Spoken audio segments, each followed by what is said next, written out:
Hello everyone, good morning. তো সকালবেলায় আমি কাপড় জামা ছেড়ে আগে বাইরের ফুলগুলো তুলে এসেছি, তারপর ঠাকুরের বাসনগুলো ধুয়ে তারপর আমি মুখ ধোবো। কারণ বাইরের দিকে ফুলগুলো থাকে তো একটু বেলা হয়ে গেলে সবাই নিয়ে চলে যায়, তখন আর ফুল পায় না।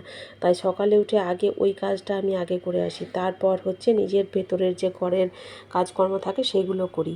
তো ব্রাশ করে তারপরে আমি রান্নাঘরের যেসব কাজ আছে, বাসন টাসন টুকটাক যেগুলো থাকে সেগুলো ধোবো, তারপর চা বানাবো, জল খাবো, তারপর জল ধরবো, এইসব কাজগুলো তারপর আমি করি। তারপর রান্না বসাবো।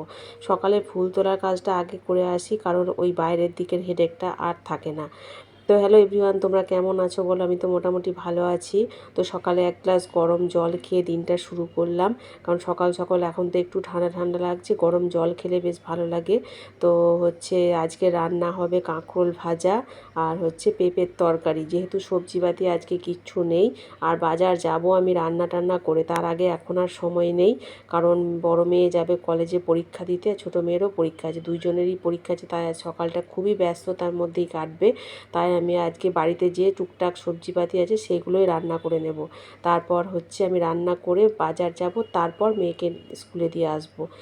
তো আমার মোটামুটি সবজিপাতি কাটা হয়ে গেছে, রুটি করে দিচ্ছি, রুটি আর আলুর তরকারি ওকে করে দেবো। তারপর ও খেয়ে পরীক্ষা দিতে যাবে, এসে ভাত খাবে। তাই জন্যে আজকে আমার একটু ঝামেলাটা অন্য রকম। তো সকালবেলা একরকমই হয়ে যায়, একরকম টিফিন বানিয়ে দিই, কিন্তু আজকে একটু অন্য রকম ঝামেলা।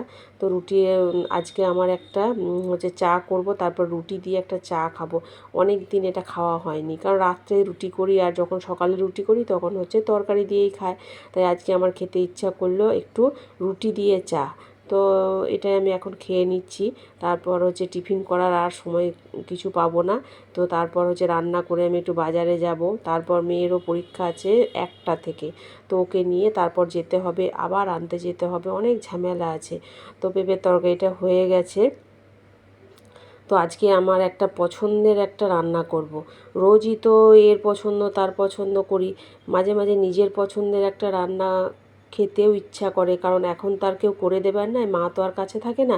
তাই নিজেকেই রান্না করে খেতে হবে। এই যে এই রান্নাটা, চিংড়ি মাছ দিয়ে ঢ্যাঁড়স দিয়ে পেঁয়াজ দিয়ে ভাজা ভাজা, এটা আমার খেতে খুব ভালো লাগে। তাই আজকে এটাই আমি বানালাম।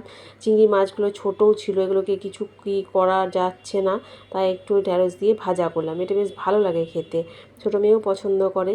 তো ভিডিওটা যদি ভালো লাগে তা পেজটা একটা ফলো করে দিও।